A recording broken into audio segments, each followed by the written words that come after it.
안녕하세요. 여러분, 금요일 아침을 여는 DJ 대박이입니다. 2026년 4월 10일 금요일, 서울 기준으로 아침 7시 반을 막 지나고 있습니다. 이번 주도 정말 길었죠. 월요일엔 불안으로 시작했고, 중간에는 반등 기대가 살아났다가 다시 물가와 금리 이야기로 마음이 바빠진 한 주였습니다. 그래서 오늘 KINOPOD는 숫자만 나열하기보다 지금 시장이 왜 이렇게 예민한지, 그리고 오늘 아침 우리가 무엇을 먼저 체크해야 하는지 차분하게 정리해드리겠습니다. 먼저 출근길 날씨부터 볼게요. 오늘 서울은 아침 기준으로 8도 안팎, 낮에는 15도에서 16도 정도까지 오르겠습니다. 하늘은 대체로 맑거나 옅은 구름이 지나가는 수준이라 우산이 꼭 필요한 날은 아닙니다. 다만 일교차가 제법 커서 얇은 옷만 입고 나오셨다면 저녁엔 쌀쌀하게 느껴질 수 있겠습니다. 그리고 미세먼지는 어제보다는 낫더라도 완전히 마음 놓을 수준은 아니어서 모기 예민하거나 비염 있으신 분들은 가벼운 마스크 챙기시면 좋겠습니다. 금요일 아침은 괜히 들뜨기 쉬운데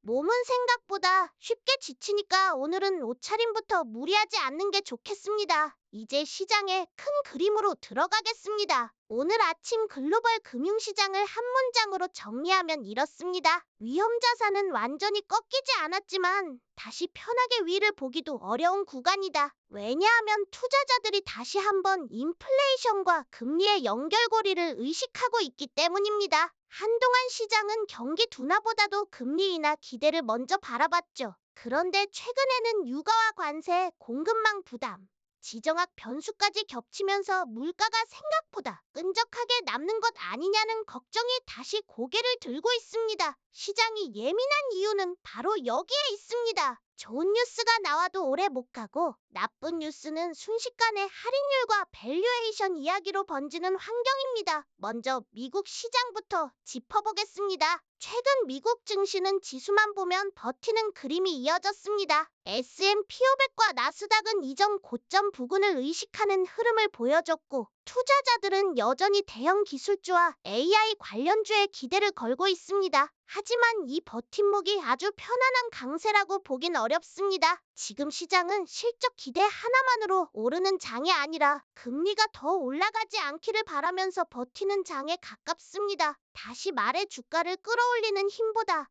아직 무너지지 않게 받쳐주는 힘이 더 크게 느껴집니다. 그래서 오늘도 미국 쪽에서 가장 중요한 건 지수 색깔보다 금리 기대가 어떻게 바뀌는지입니다. 미국 10년물 금리가 다시 올라가면 성장주 멀티플은 쉽게 부담을 받을 수 있고, 반대로 금리가 안정되면 기술주 쪽 심리가 한숨 돌릴 수 있습니다. 연준 이야기로 넘어가 보겠습니다. 최근 공개된 연준 관련 코멘트와 의사록을 보면 내부에서도 물가가 생각만큼 빨리 꺾이지 않을 수 있다는 경계가 분명히 살아 있습니다. 시장은 원래 금리 인하를 굉장히 좋아하죠. 그런데 지금은 인하를 기대하는 마음과 혹시라도 인상 쪽 얘기가 다시 나오면 어떡하나 하는 불안이 동시에 있습니다. 이게 왜 중요하냐면 지금 주식과 코인 모두 어느 정도는 올해 하반기 완화 기대를 가격에 반영하고 있기 때문입니다. 만약 물가가 다시 고개를 들면 연준은 기다리는 시간이 길어질 수밖에 없고, 그동안 위험자산은 숨 고르기가 더 길어질 수 있습니다. 그래서 오늘 아침에도 가장 중요한 매크로 질문은 단순합니다. 미국 물가가 연준을 다시 조급하게 만들 정도로 높은가? 아니면 시간을 벌어줄 만큼 진정되는가? 이 차이가 자산시장 분위기를 상당히 갈라놓을 수 있습니다. 다음은 관세와 무역 이슈입니다. 트럼프 행정부의 관세 조정과 관련한 논의가 다시 시장을 흔드는 변수로 떠오르고 있습니다. 관세라는 건 결국 세금이고 비용입니다. 비용이 올라가면 기업 마진이 줄고 소비자 가격이 오르고 결국 물가 지표에도 부담을 줄 수 있습니다. 특히 철강, 알루미늄, 구리, 의약품처럼 산업 전반의 파급력이 큰 품목의 관세 이슈가 붙으면 단순한 뉴스 한 줄로 끝나지 않습니다. 시장은 곧바로 이게 제조업 비용으로 이어질까, 소비자 가격을 다시 밀어올릴까, 연준이 더 조심스러워질까를 계산합니다. 그래서 관세 뉴스는 무역 기사처럼 보이지만 사실은 금리 기사이기도 하고 주가 기사이기도 합니다. 오늘 장에서도 이 연결고리를 생각하고 보시면 뉴스 해석이 훨씬 선명해집니다. 가상자산 시장도 함께 보겠습니다. 비트코인은 7만 달러 안팎을 다시 의식하는 흐름이지만 시장 심리가 아주 자신만만한 단계는 아닙니다. 이더리움은 2,000달러 초반에서 방향을 탐색하고 있고 리플도 반등과 눌림이 반복되는 모습입니다. 여기서 중요한 건 가격 그 자체보다도 나쁜 뉴스가 나왔을 때 얼마나 버티느냐입니다. 강한 장은 악재에도 쉽게 무너지지 않고 약한 장은 호재가 나와도 힘이 오래 안 갑니다. 지금 크립토는 아직 후자에서 전자로 넘어가는 과도기처럼 보입니다. 투자자 입장에서는 올라갈 수 있느냐보다 밀릴 때 방어가 붙느냐를 먼저 보는 게 더 현실적입니다. 공포탐욕 지수도 이전의 극단적 공포 국면보다는 다소 나아졌더라도 완전히 낙관으로 돌아섰다고 보기엔 이릅니다. 그래서 오늘 코인 시장은 공격적인 확신보다는 지지선 확인과 거래대금 회복 여부를 먼저 체크하시는 게 좋겠습니다. 이제 한국 시장으로 넘어오겠습니다. 어제 코스피는 다소 눌리는 흐름을 보였고 오늘은 반등 시도가 나오더라도 쉽게 안심하긴 어렵습니다. 왜냐하면 한국 시장은 지금 미국 기술주 흐름만 따라가는 게 아니라 환율과 외국인 수급 그리고 반도체 업종의 상대 강도까지 동시에 봐야 하기 때문입니다. 삼성전자의 실적 기대가 시장의 버팀목 역할을 하고는 있지만 전체 지수가 건강하게 올라가려면 반도체 몇 종목만 버티는 걸 넘어 외국인 매수의 폭이 넓어져야 합니다. 만약 오늘도 외국인 자금이 특정 대형주에만 몰리고 중소형주는 힘을 못 쓰면 지수는 버텨 보여도 체감은 꽤 차가울 수 있습니다. 그래서 오늘 한국 증시는 숫자보다도 폭과 질이 중요합니다. 상승 종목 수가 늘어나는지 코스닥이 과도하게 약하지 않은지 그리고 오전에 들어온 매수가 오후까지 이어지는지를 보시는 게 좋겠습니다. 한국은행 변수도 간단히 짚고 갈게요. 시장은 기준금리 자체보다도 한국은행이 앞으로 어떤 톤을 유지할지를 더 예민하게 보고 있습니다. 물가와 환율 부담이 남아있는 상황에서는 한국은행도 쉽게 비둘기파적으로 말하기 어렵습니다. 하지만 경기와 부동산, 가계부채 부담도 동시에 있는 만큼 마냥 매파로만 가기도 어렵죠. 결국 시장은 금리 동결 그 자체보다 생각보다 더 조심스러운가, 생각보다 더 완화적인가를 읽으려고 할 겁니다. 이 해석이 은행주, 건설주, 부동산 관련주, 그리고 원화 방향성에까지 영향을 줄 수 있습니다. 오늘 장중에 한국은행 관련 코멘트가 나온다면 숫자보다 표현을 잘 들어보시는 게 좋겠습니다. 환율은 오늘도 핵심 체크 포인트입니다. 원달러 환율이 높은 수준에 머물면 한국 증시는 언제든 다시 긴장할 수 있습니다. 환율이 높다는 건 단순히 해외여행 비용이 부담스럽다는 뜻만이 아니죠. 수입 물가에 압박이 생기고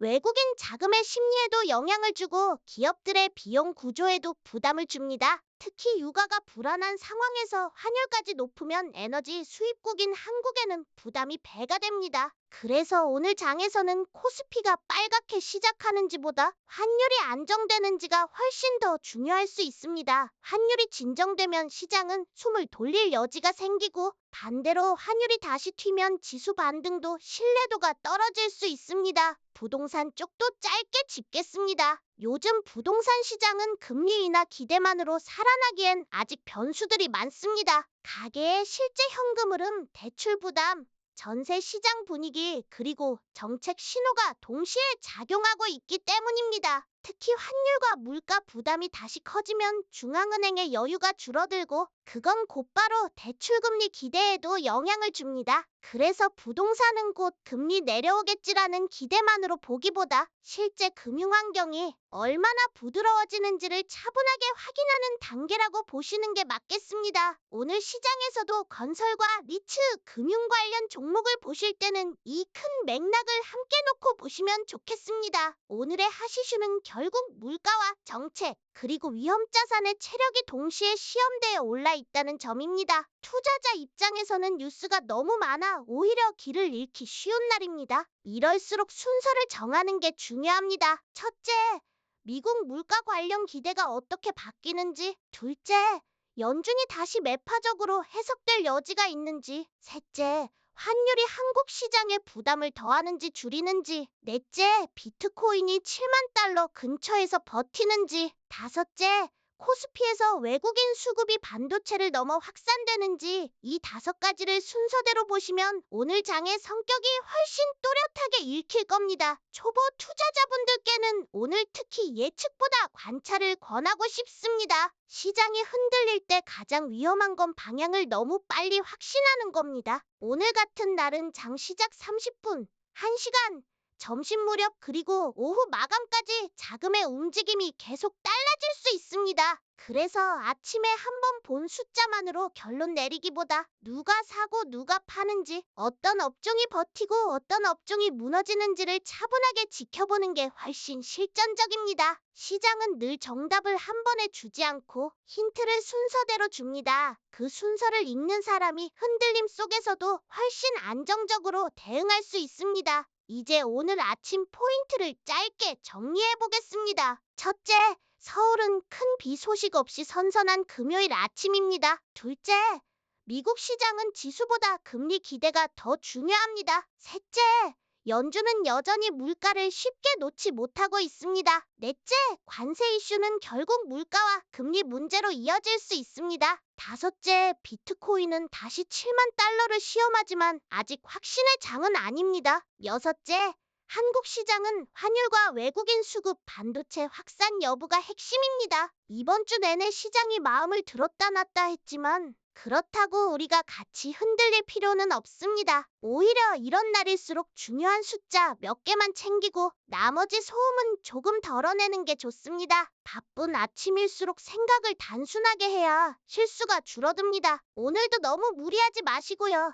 시장도 일도 사람 관계도 결국 오래가는 사람이 이기는 게임이라는 점을 잊지 않으셨으면 좋겠습니다. 오늘의 엔딩곡은 KINOSING의 최신곡 성 2026만 407입니다. 제목은 다소 코드명처럼 보이지만 저는 이런 이름도 좋더라고요. 아직 완전히 이름 붙일 수 없는 감정, 아직 끝나지 않은 한 주, 그리고 주말 직전에 묘한 기대감이 다 담긴 느낌이랄까요. 이 곡 들으시면서 오늘 하루도 너무 급하게 달리지 말고 리듬을 잃지 않는 금요일 보내시길 바랍니다. 지금까지 DJ 대박이었고요. 여러분의 아침에 꼭 필요한 흐름만 남겨드리겠습니다. 오늘도 함께 해주셔서 감사합니다.